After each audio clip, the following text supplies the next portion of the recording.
All right, good morning, everyone. It is 10 a.m. So we're going to go ahead and get started while everyone's joining.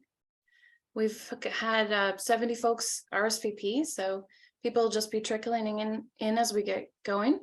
My name is Cindy McCabe. I am Associate Director of Renewable Energy at the Montgomery County Green Bank, as you can see behind me. And I just wanted to introduce the folks from the Green Bank that are on our call. Lucy Chahande is going to be helping us with tech. And Jordan Taylor is our newest employee at the Green Bank. And so I just wanted to introduce him quickly, my fellow Associate Director of Renewable Energy, and Jordan's going to go over some housekeeping. Hi, everybody. I'm Jordan. Welcome to the call. So if you guys have any questions, we are going to be using the Q&A chat. So post your questions there and somebody will get back to it. And if you have a question you'd like to have live, just raise your hand. Somebody will unmute you and you'll be able to ask questions. We will have this recorded, so we will be providing that recording at the end of the webinar for everybody who registered. And we look forward to the rest of the discussion. Thank you, Jordan. I can also send out the slide deck as well as a recording within a few days. So just sit tight and wait for that. That'll come out. Jordan, do you mind putting your name and your email address in the chat so that if folks need to reach you outside of the webinar, they have your contact information since you're our newest star.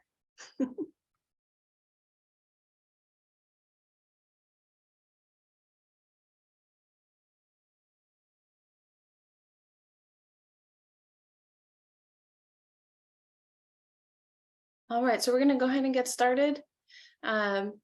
This is commercial solar financing with the Inflation Reduction Act. And you can go to the next slide, Lucy.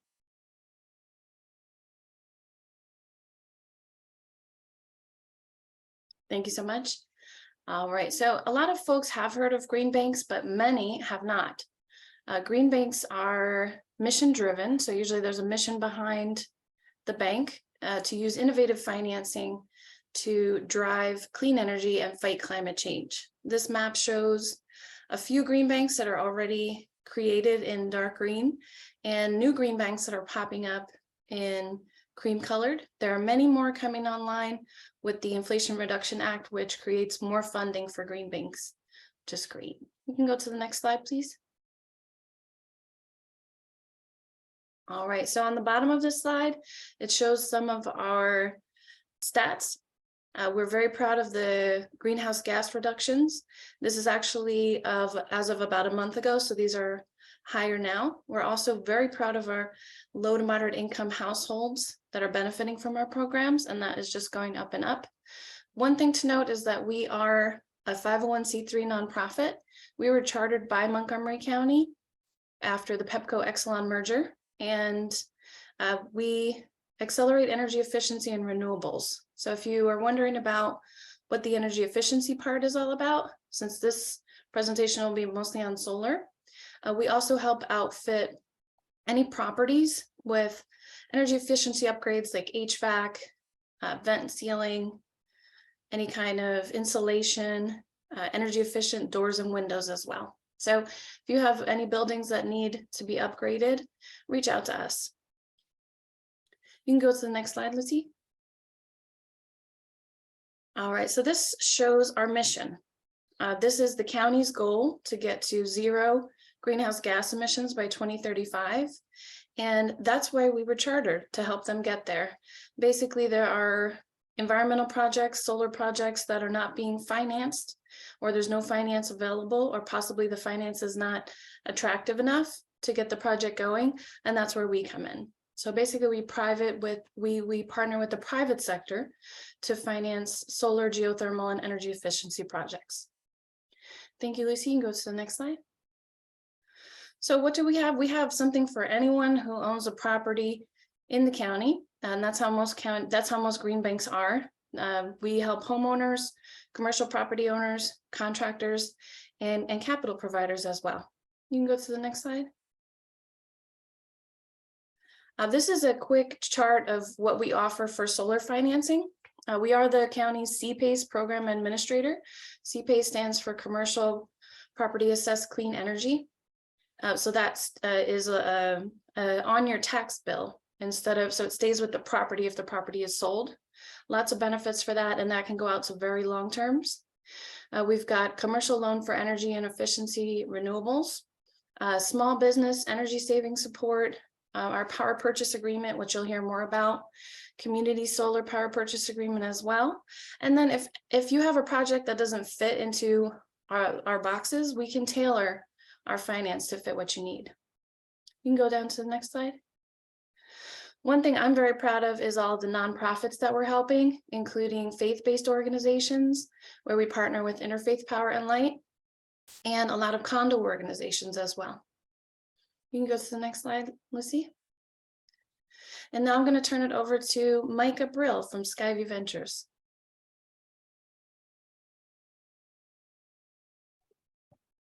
Hi, everyone. Thank you, Cindy, for introduction. You can go to the next slide, please. Lucy, next slide, please. Thank you. So to introduce Skyview, Skyview Ventures is a clean tech private equity firm. We have 4 main business lines. One is a renewable energy credit credit trading company called Skyview Finance.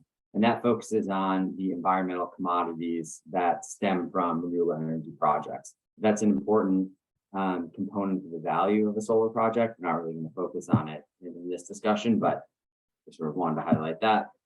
We have a renewable energy project development business called Davis Hill Development, which is sort of the main focus of this conversation, and is something that where we build renewable energy projects, mostly from Washington, D.C. through Massachusetts.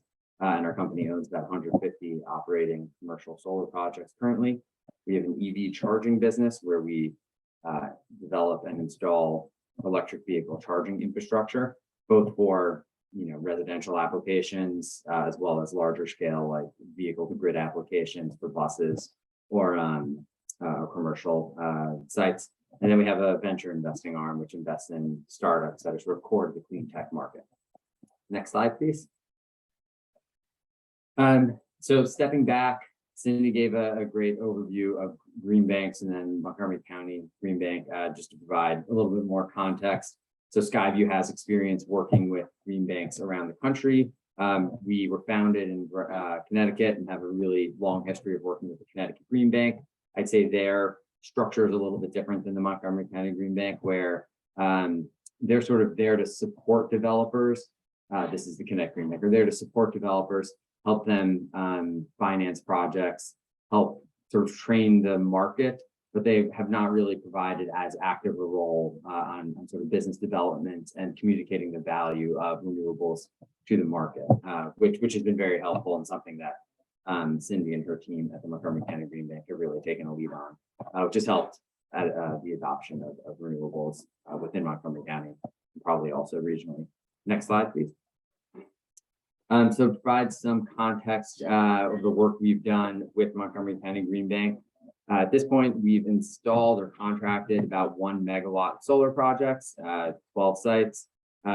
Those projects will, once they're all operating, generate about 1.1 million kilowatt hours a year. I looked online, there's about 1.1 million people in Montgomery County right now. So we're generating currently about 1 kilowatt hour per person, which is a good start, but hopefully that'll increase over time as we are able to build more projects in partnership with the Montgomery County Green Bank and the local nonprofits that they're supporting. Those projects are avoiding the emissions of over 700,000 pounds of CO2, which is similar to the electricity used from about 64 homes and avoiding 760 barrels of oil from being burned. So every year we're supporting this reduction in emissions within the county, which is sort of the whole reason for being for the Montgomery County. Next slide.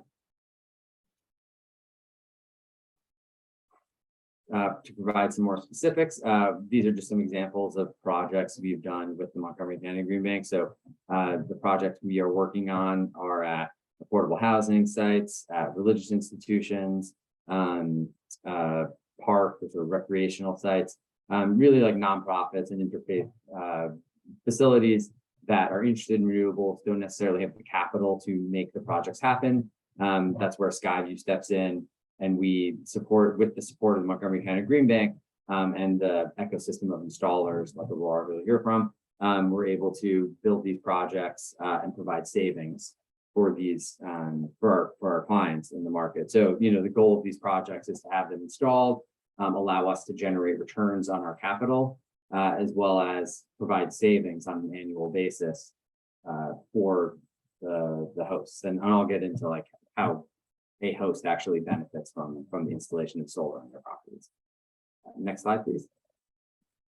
As part of, as the title of this webinar indicated, this presentation, we wanted to explain how the Inflation Reduction Act actually further incentivize the installation of renewables nationally as well as within Montgomery County.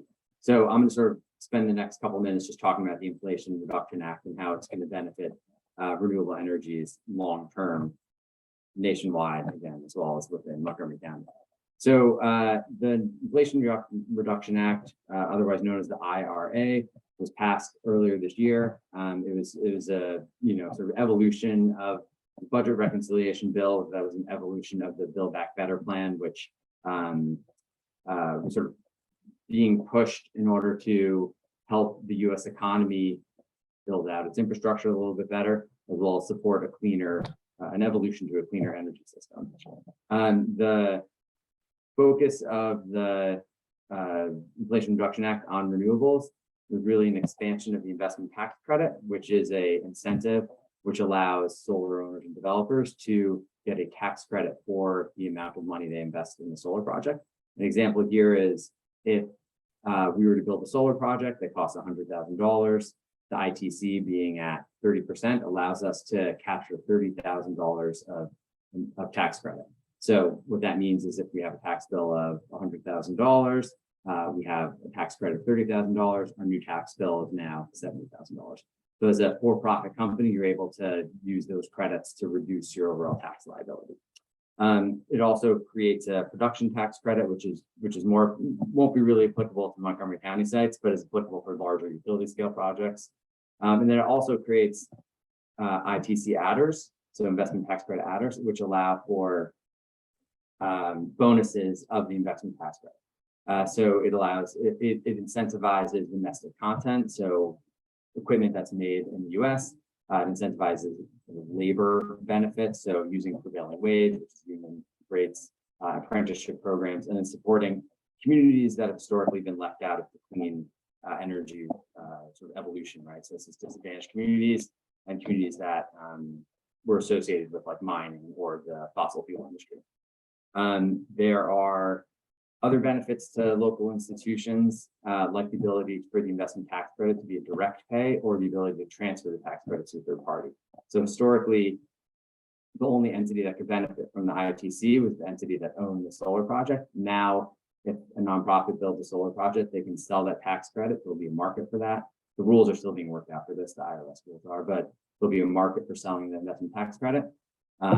And then you can also get direct pay if you're a nonprofit from the federal government. Next slide, please.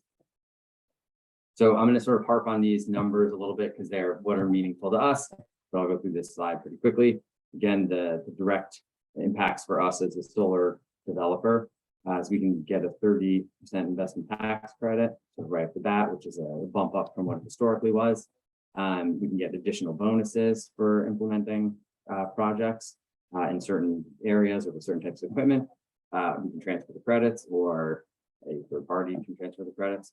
And then there's other sort of technologies that are supported by the investment tax credit, which aren't necessarily relevant for this discussion, but again, help the broader evolution to a clean tech economy. Next slide.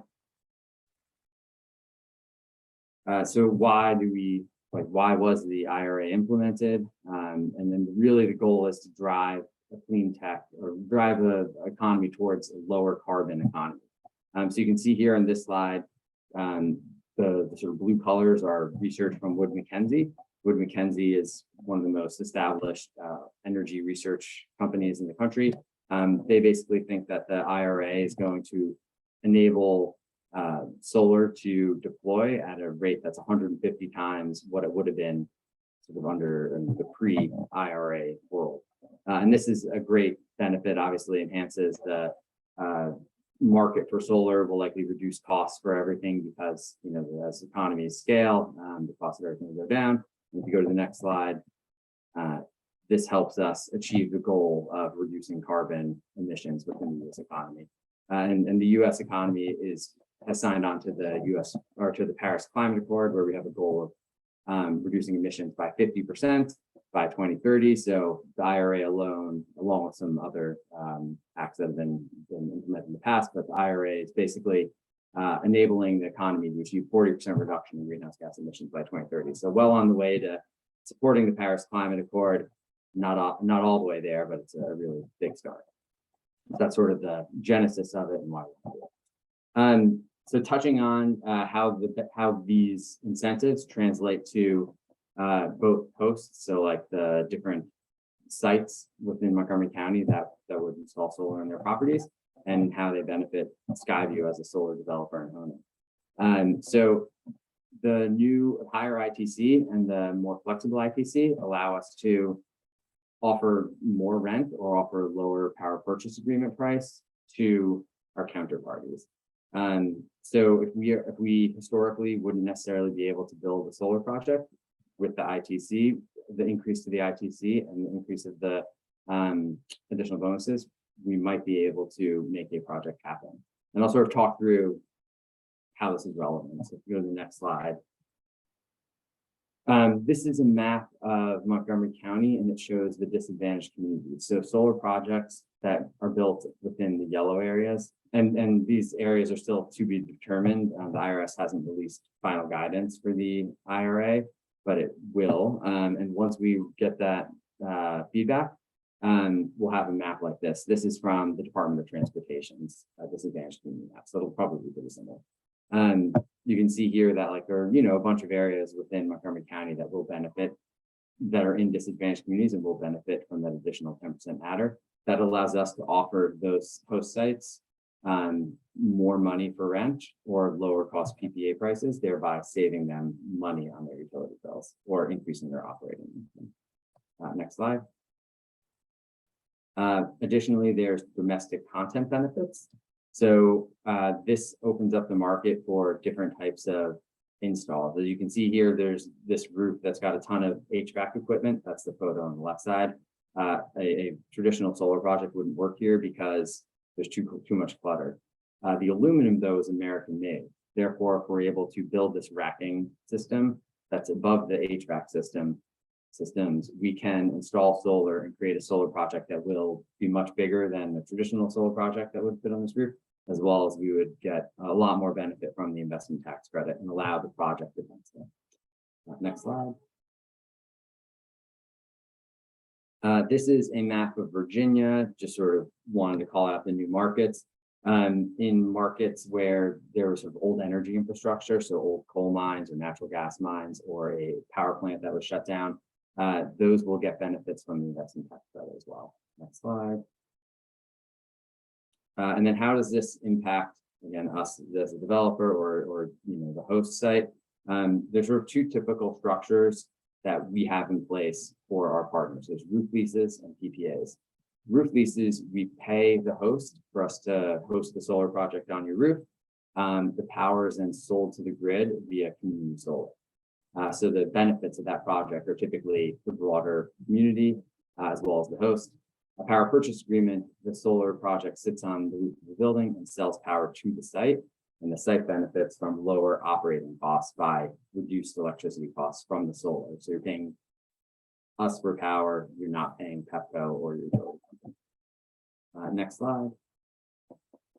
Just to show an example here of like how the IRA has supported enhanced economics. And you know, it's not much, it's sort of on the margins, but it does help and could make a project pencil. So for a roof lease example, we're able to offer about 6% more due to a 30% ITC If the ITC were 40% because it's in a disadvantaged community or American made, that number goes up to maybe $1,300 or $13,500.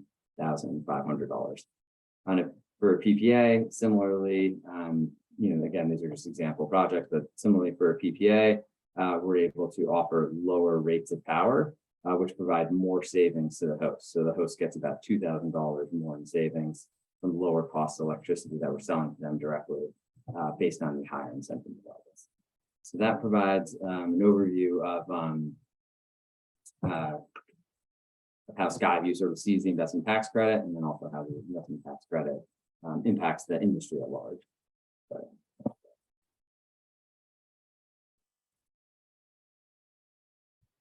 Micah, thank you so much. I've got a question for you. How does Green Bank Capital help you price your projects?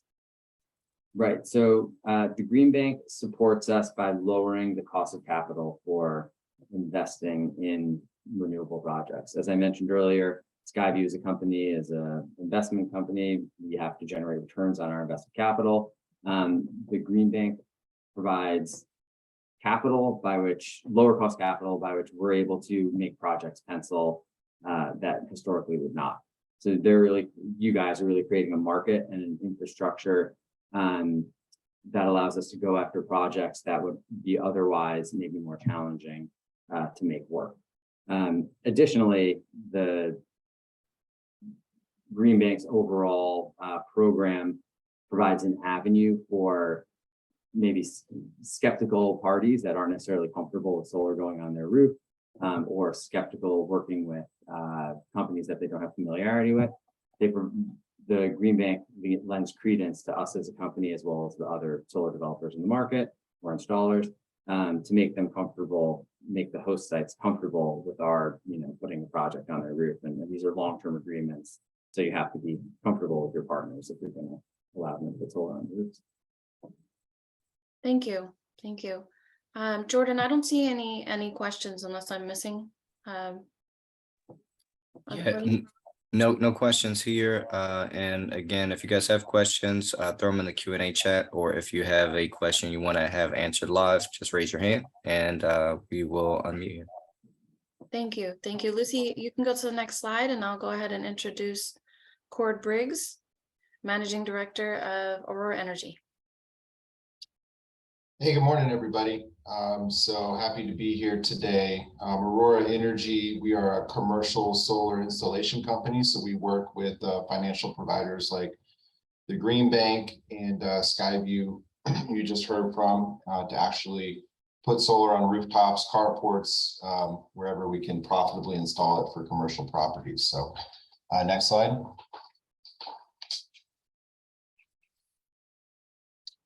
Oh, one back, please. Yep. So Aurora Energy, we were founded back in 1994, which is a long time in the solar industry. We're basically the longest continually operated solar installation company in the region. We're active in Maryland, Virginia, and DC. We've done a lot of different projects over the years. Today, we've installed over 8 megawatts of solar on residential, governmental, and commercial properties. Next slide. So a couple things I want to touch on in my presentation: solar basics, just kind of going over some nuts and bolts, solar financials in a little bit more detail, building off of what Micah was talking about, and then briefly discuss construction, and happy to take further questions after the presentation. So yeah, solar basics. Next slide. So solar basics, this is probably stuff you guys know to some extent, but when sunlight hits a solar panel, which you can see an example of on the right, DC electricity is produced. This technology was invented back in the 1960s by Bell Labs, and I always get asked, is there some kind of, revolution in solar around the corner? Well, not really. We've made a lot of progress in terms of efficiency and making panels cheaper, but that's been incremental improvements over the long term from that initial discovery back in the 60s. So from there, solar electricity, DC electricity is routed to an inverter, which you can see below, an example of an inverter below that module on the right-hand side. And that inverter is really the brains of a solar installation. That inverter changes that DC power from the panel to AC power that can be used by your building. It also is the hub for monitoring. So with solar these days, you can actually monitor down to the panel level in a lot of cases from your smartphone, tablet, PC. It's all on the internet, and the inverter is like the brains. It's really monitoring your production. From the inverter, we interconnect into your building's grid. Usually, there is another option for some clients to actually directly interconnect into the grid through community solar, which is good for clients who maybe own their roof, but have individual tenants who pay their own electricity, so don't have much electrical load to offset. And that's a very popular type of interconnection for shopping centers and farms. Solar installations last for 25 plus years. Modules these days are warranted for 30. There are no moving parts besides maybe a fan sometimes in the inverter. So in terms of operation and maintenance expense, it's pretty minimal.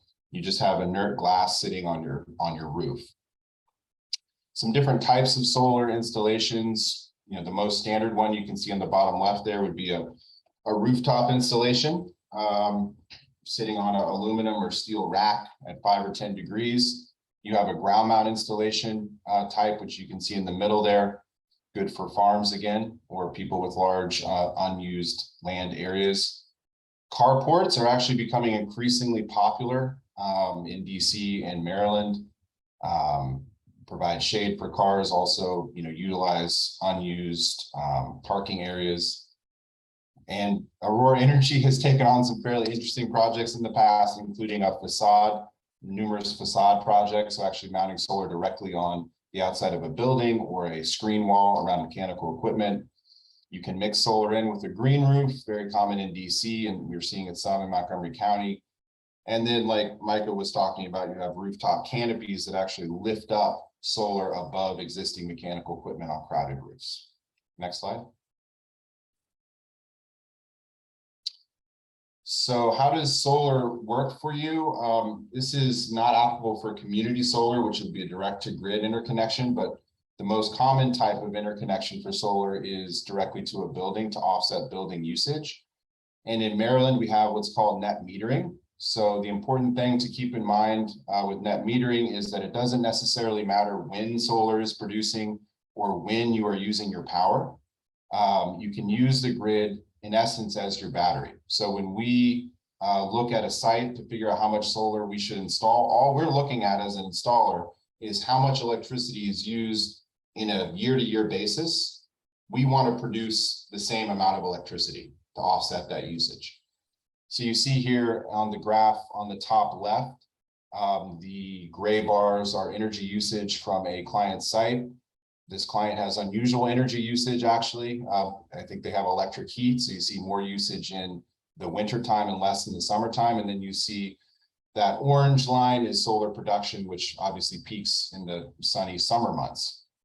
So in those months of April, May, June, all the way through September, when solar is producing more than the client's load, credits are being added to the client's bill.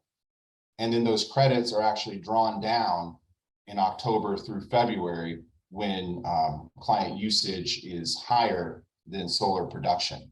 So all that really matters is pretty cool in Montgomery County is matching solar consumption, solar production to your consumption. If we are able to do that one-to-one, like in this client's case, the bill of that client goes to, in essence, zero.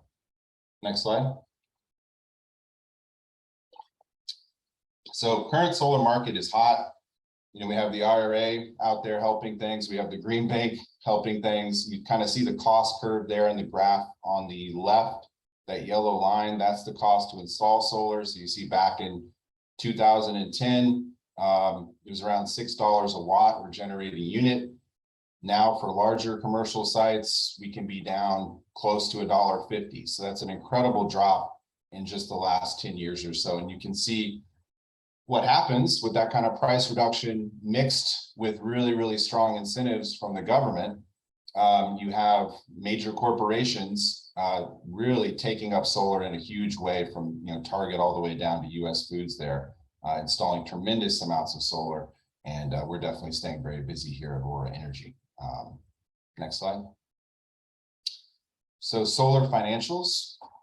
This is an example cash flow of what I would call CapEx, or a type of financing where you as a commercial property owner would just pay for solar out of your own pocket. You can obviously work with Emily at Amalgamated Bank or Micah to finance it, but just to show this, to give you a sense of what the cash flows are. And we'll go into each of these in a little bit of detail, but for this project, the overall cost was $384,000. And you have, in essence, 4 different values that are helping you generate funds after you spent that money. You have a state level incentive called SRECs, so solar renewable energy credits. You have your utility bill savings, where you're actually offsetting your usage and not paying Pepco or BG&E anymore, generating your own power. You have tax incentives, which have increased again with the IRA. And then in this example, because we're talking about Montgomery County, you also have some pretty generous grants that are available from the Maryland Energy Administration. So for this project, you can see that those tax credits with the MEA grant plus SRECs and utility bill savings took off, more than half of, a good percentage of that initial investment in the first year, such that by basically year 4, this client is paid back the system, their initial investment, and is just generating profit for the next, all the way through year 25 for this investment. Next slide. So tax incentives, this has already been touched on, but definitely the IRA has helped. We are at 30%. That's a flat 30% off the cost of the installation that you can get back, claim as a credit, or if you're a nonprofit, as Micah touched on, get a direct pay option for. You also have modified accelerated cost recovery system, i.e. accelerated depreciation. So you can actually depreciate the entire value, depreciable value of your solar investment in the first year, or break it up over 5 years. So that really helps as well. Next slide. So this one's really cool. The Maryland State Incentive, which is, the big one is the SREC, the Solar Renewable Energy Credit. This is a payment made through a state market for every 1,000 kilowatt hours or 1 megawatt hour of solar generated. The current rate in Maryland is about $60 per megawatt hour. So that's 6 cents per kilowatt hour, which is usually what folks pay for on their bill. So every single kilowatt hour that's generated from an installed system in Maryland right now receives 6 cents on top of other incentives, and also avoiding paying Pepco or BG&E. So that rate does fluctuate somewhat with supply and demand, and there is a maximum price that was set by the Maryland legislature. So you can see that on the right in the graph where it says maximum SREC price, or SACP. So SREC value is mandated to fall over time from a value of $60 as a maximum now to $22.25 in 2030. That's another reason it's a good idea, if you're considering solar, to move somewhat quickly in Maryland to be able to take advantage of high SREC prices now. The good news is that although it is a market and subject to supply and demand, because you see the very strong solar carve out here, 6% this year going up to almost 15% in 2030.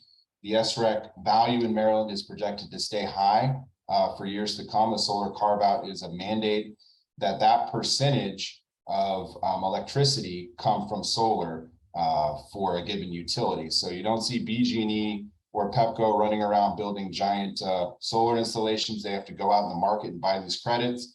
That's going to keep the price high. As mentioned, there also are additional incentives available from the Maryland Energy Administration. Those are for smaller commercial installations, for carports, and for community solar installations. Next slide. And then this is the most common type of value stream that people think of. Obviously, solar is going to offset your existing utility usage. So solar is always going to be used before electricity from the grid.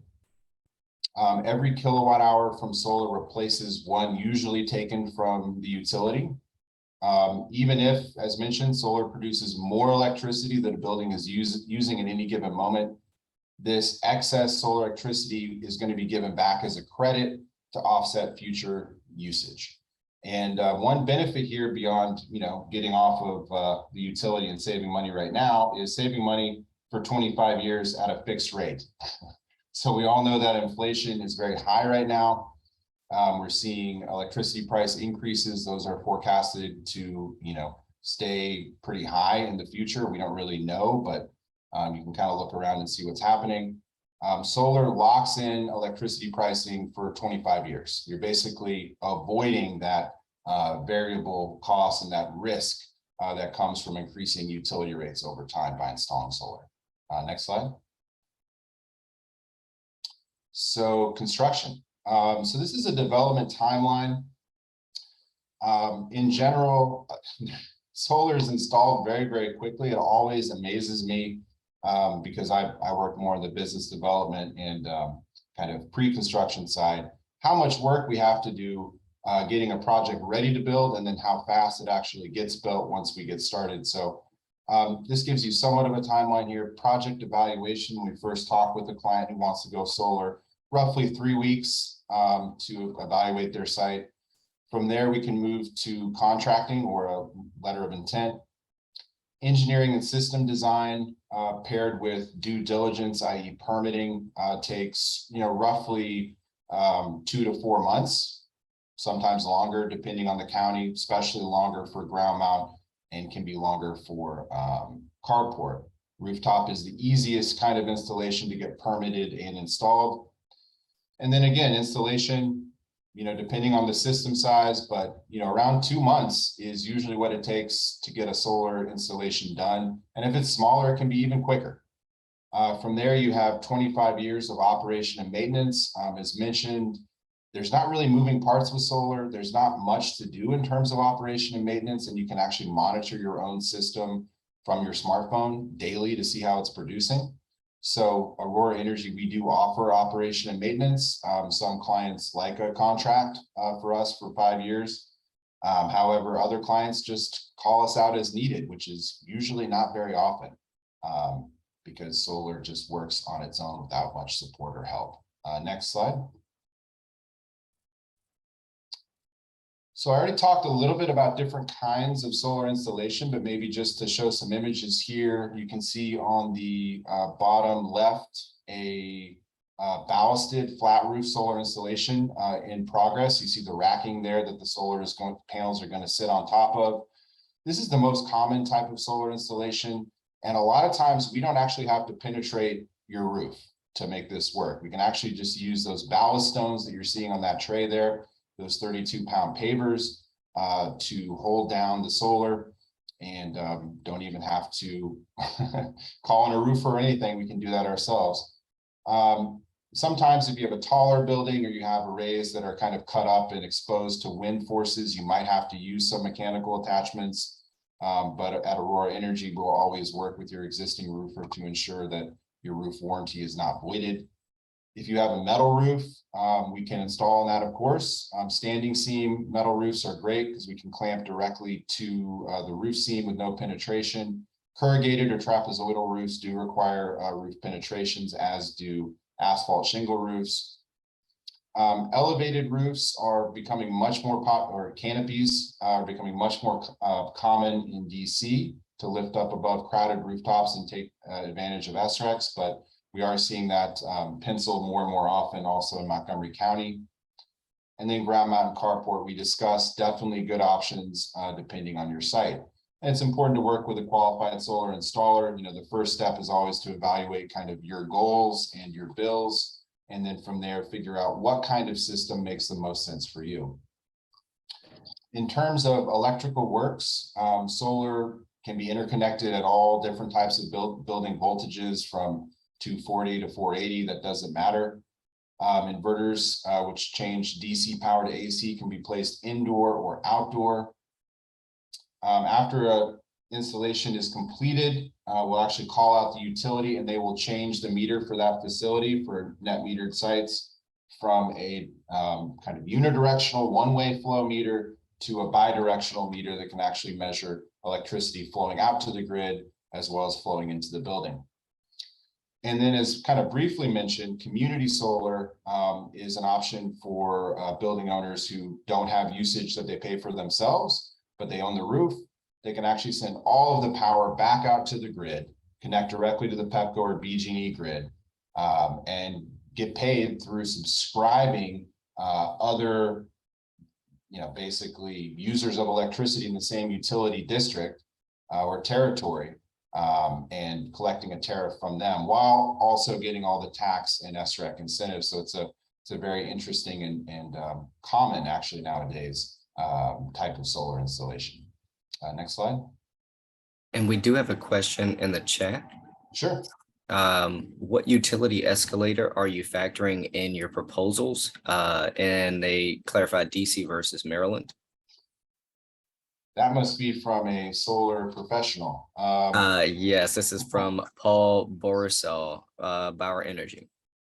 Yeah, so if you look at rates in DC and Maryland, going back 25 years, EIA data, it's been around 2% is what we've seen historically. Obviously, that doesn't happen year over year in a linear way, but if you kind of take the average and look at what it's been historically.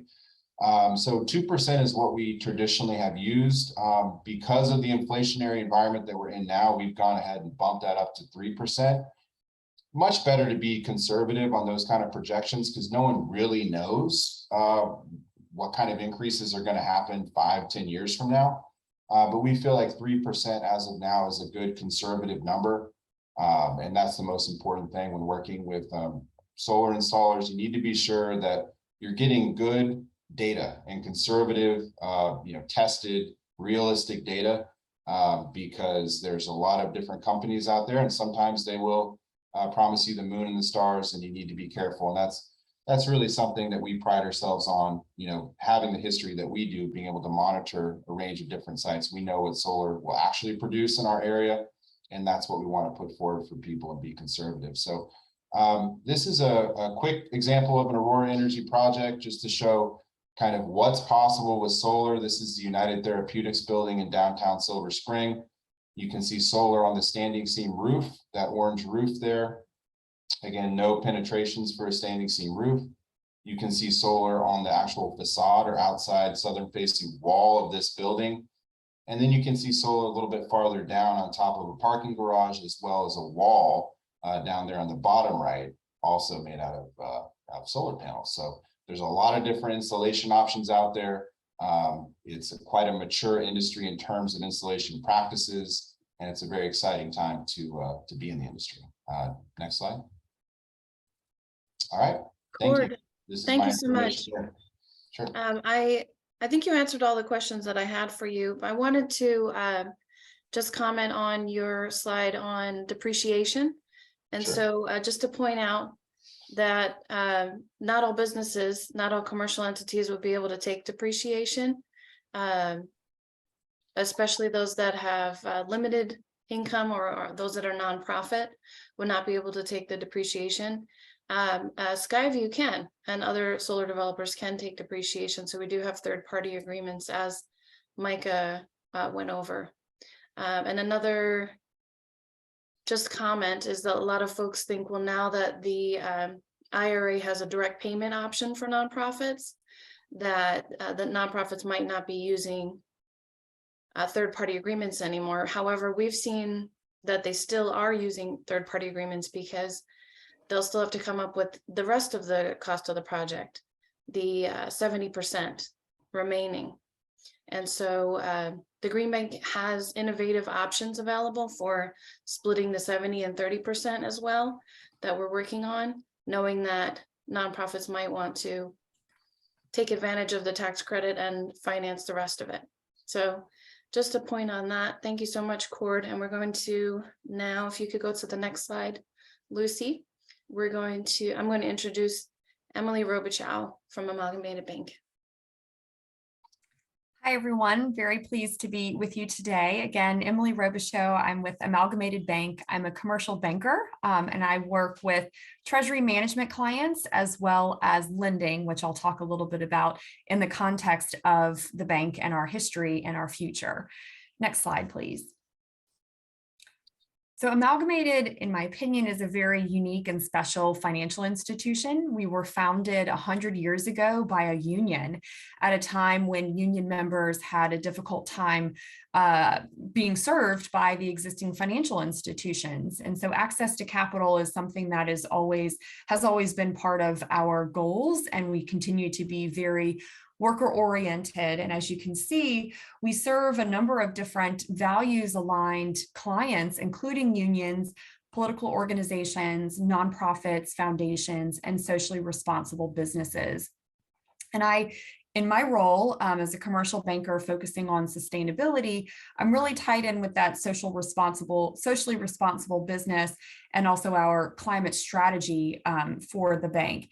So I'm proud to share that Amalgamated is the first US bank to have our net zero targets approved by the Science Based Targets Initiative, which is the authoritative body. They've reviewed our methodology in detail and they said, yes, this is the way to do it. So Amalgamated will be net zero by 2045, and that includes our financed emissions, which is really standard setting for banks. We have no fossil fuel exposure in our lending or investment portfolio, and we lend with a strategic priority towards climate solutions. So if you are looking to have where your money sleeps at night aligned with the work that you're doing during the day, I would love to talk to you. We bank both individual, customers as well as commercial customers, and it's a really, again, it's a way to green your financial supply chain. So the climate solutions lending that we do is, pretty broad: solar, wind, storage, energy efficiency, stormwater management, and it really positions Amalgamated to work well with green banks like the Montgomery County Green Bank. I'm pleased to share that we are an official PACE and clear financing provider for the Montgomery County Green Bank.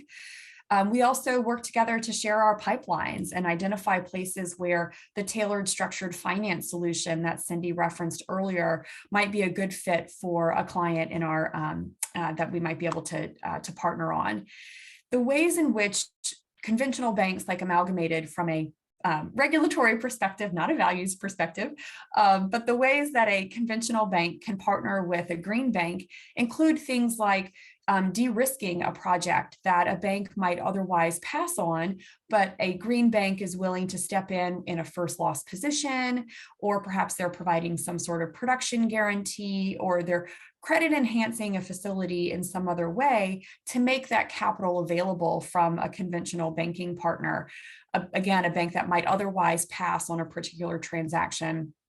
We can also partner together in ways like blending rates to make capital more accessible for smaller projects. You heard Cord referencing projects need to pencil in order to move them forward. And this is a way to, that banks can partner together to make that capital accessible at a lower cost so that a project can go forward. Next slide, please. So, thinking about, kind of summarizing some of the things that you've heard on the webinar today, there are multiple different ways to go solar. You could own the system directly, you could lease it, there are PPAs that are available. And I think the primary consideration when making a decision about what path might be best for you is thinking about the capital that you have available to invest in the construction of the system, as well as the time and capacity that you have available to direct that, the installation and manage the project long-term, or, find partners for doing those things. And the key considerations, of course, are that the owner of the system pays for the system, but also receives the most financial benefit. And this was an example that Cord had shown in his presentation earlier. But the owner is also responsible for managing the system, or finding other partners to do that. So some property owners might be looking for a simpler, easier white glove solution, and developers can certainly provide this. Other property owners might be interested in the autonomy and financial reward of owning a system. So as a property owner, you're most likely to interface directly with the bank if you're looking to own the system and want to borrow funds in order to make that happen. So with that kind of context, I wanted to share a little bit about, go a bit deeper on the tax credits that have been referenced. So next slide, please. Great. So, as discussed, the tax credits that are available for clean energy projects are very valuable in terms of their ability to bring capital into the project, the capital stack, as we say. So I've provided an example here for the investment tax credit. Again, just kind of grossly oversimplified, but you've got a 500 kilowatt system that might cost you just over $1 million to build. With ITC at 30% of eligible costs, you'd have a $375,000 tax credit. Again, oversimplified. You might be able to borrow for about $750,000 to finance the project. And then, you would bring in $125,000 directly into the ownership of the project. So you can see that tax credit and how it might expand based off of some of the adders that have been referenced can really make a significant impact on what you need to borrow and what you need to finance directly in terms of the project. As has been referenced previously, there's also the production tax credit, which previously existed specifically for wind projects, but now has been made available to solar projects. However, we are anticipating that the production tax credit, based off of how it's structured, is more likely to be used by utility scale, very large scale solar projects, rather than smaller, more distributed projects that you might see in urban areas like Montgomery County. Okay, next slide, please. So just wanted to hit a little bit more on these tax credits and how they differ. I'll focus more on the investment tax credit for the reason that I just outlined. But what I wanted to share here is that the IRA has revamped the structure of these tax credits to make them more applicable and also more valuable. So the investment tax credit is a one-time upfront credit that is calculated based off of the eligible construction and interconnection costs. What's exciting about the IRA is that it applies now not only to solar, but also to standalone storage, solar and storage combined. And it's really kind of breaking open some new markets. There are, as referenced, there are different considerations now for wages that are offered to the teams that are building the systems, as well as the apprenticeship opportunities. And the applicability of these requirements is specific to the size of the project. So the tax credit is now very much aligned with labor goals for the country. And as has been referenced, there's a few opportunities to upsize the credit that can be applied to a system. That includes, sourcing equipment domestically from domestic providers, as well as where the project is sited, who the project serves as well. And then, as has been referenced, the interconnection costs for projects under 5 megawatts are now ITC eligible. So it provides the opportunity to recoup some of the costs that are charged by utilities for interconnecting the systems. So again, it's really exciting to see some of these changes that have addressed some of the pain points that we've felt in the solar industry for quite some time. And then just a few quick words on the production tax credit. Again, it's now available for solar. It is not an upfront credit. It is paid out over a series of years based on the production that occurs during that time. The numbers that I've cited here in terms of the cents per kilowatt hour will actually be adjusted up based off of inflation. And they have some adder opportunities as well. So again, and we're less likely to see this credit for more urban sited solar systems. So really the ITC is the place to be that we would most likely see most of the activity. And then just as a kind of ending comment on the structure of these, the IRA, the Inflation Reduction Act, gives us a bit of a pathway into a transition for these tax credits. Starting in 2025, the tax credits are shifting to they will remain. There's still the investment tax credit and the production tax credit, but they're shifting to be tech neutral and more focused on aligning the tax credits and the delivery of them with emission reduction targets that have been set. So the Treasury Department will be releasing guidance every year about emission reductions seen to date, and that is going to determine the credit value that's available for subsequent projects after 2025. So we're seeing, we have a period of time where there's additional value based off of what's more similar to the current structure, with a view into a significant change with the way that the tax credits will be calculated in future years. Next slide, please. Great. So as has been referenced, there's also a really important and exciting shift in the IRA around how the tax credit can be monetized and by which parties. So it's introduced direct pay and transferability. So direct pay allows entities that don't have tax liabilities, either they are not making a ton of profit, or it might be a nonprofit or a government entity. These groups can actually now receive the full value of that ITC or the PTC as calculated. They can receive that as a direct payment from the IRS. So that is very exciting and really opens up who can access this important tranche of the capital stack, as was shown earlier. There is also the opportunity to transfer the tax credit from one entity to another. This is a one-time opportunity, so you can't continue to transfer them on, which prevents double dipping. But it gives a nonprofit that doesn't, for some reason, doesn't want to receive the payment itself, can still enter into an agreement with a party that would like to use and apply that tax credit. What's important is that the amounts received from that transfer are not considered taxable income, so that's very good. What will be interesting to see is how this pairs with accelerated depreciation benefits that were referenced earlier. Those cannot specifically be transferred. And so it could be that we might see more of this transferability applied to the production tax credit than to people who are groups that choose to take the investment tax credit instead. Next slide, please.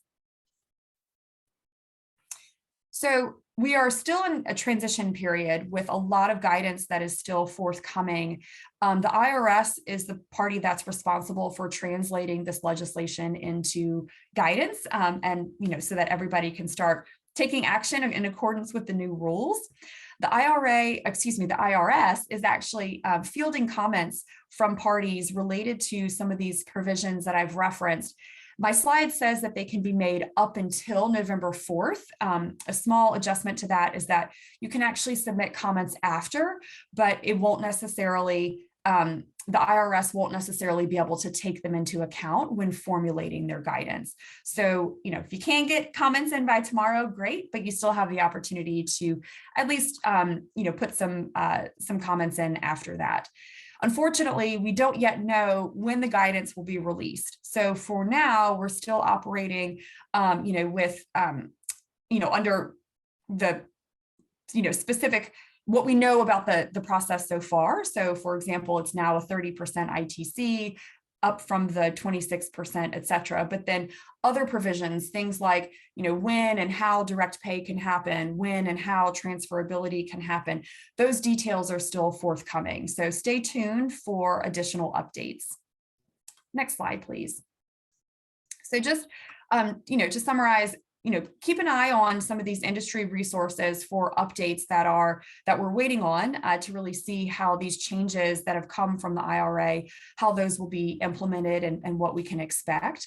And then if you are thinking about owning your system, feel free to start conversations early with lenders. Obviously, reach out to the Montgomery County Green Bank. They are an amazing partner.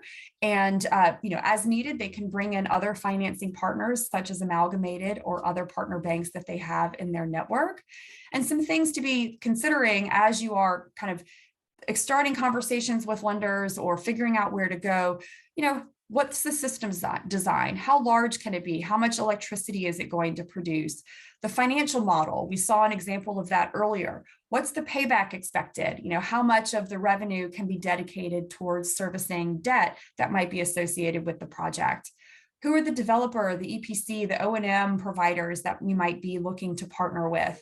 What does that construction timeline look like? What are the financials of the owner? Are they going to be in operation and working for the full time that the system is available? And are there any mortgage considerations if you're looking to install on property that still has a mortgage on it? How do you define and clearly delineate who has access to the real property versus the solar asset? So those are a few considerations as you're kind of thinking about next steps.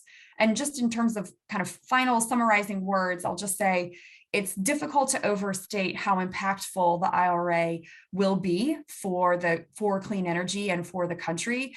The tax credits, the availability, the way that their federal funding is being made available is really going to accelerate solar deployment. So and other clean energy technologies as well, but really thinking about solar today. And so it's a really great time to figure out how you can get involved or how you can expand what you may have already been doing in terms of your solar work. So I'll pause there. I see we're right at 11. So happy to field questions or wrap up, Cindy, as is needed.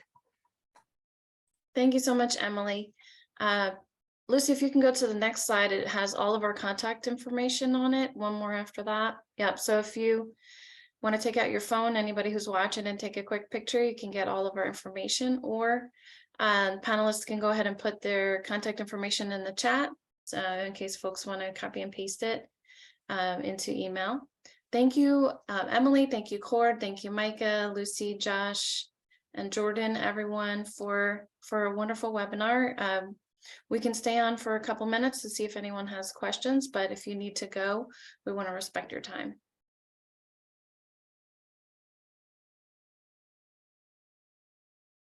Jordan, are there any questions? Anyone with their hand up, or are we all set?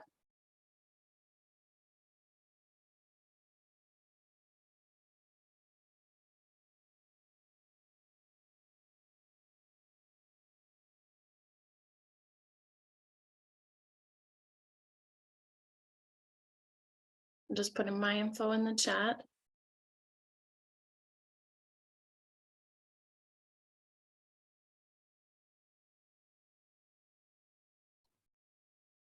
So one question that was sent to me was about EV chargers. So the question I got is, more people are driving EVs and hybrids. Are there incentives to put chargers in at offices if we install solar? So Micah, would you want to touch on that one? Sure. So incentives for EVs are it's pretty patchwork. In Maryland, there's like a state incentive for EVs up to a certain amount, and again, like every market is specific, so I don't offhand know it. Within the IRA, there were also tax credit incentives for the installation of EV equipment. So definitely, the IRA definitely promotes more EV deployment and incentivizes it. And then certain states that have broader goals of electrification and emissions reductions are also trying to enhance EV incentives, but they're, again, very piecemeal and usually limited in budget. So like New York had a great program, but it ran out of budget. Massachusetts, same thing. Offhand, I can't remember. Yeah, I'll just say it is becoming increasingly common for us to install EV chargers at the same time that we install solar. Kind of reduces the number of mobilizations or different teams that you need doing work on your property. So it definitely can be a good thing to pair with solar.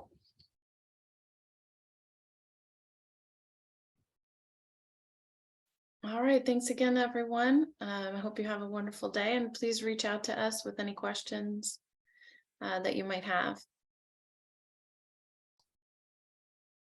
Thank you.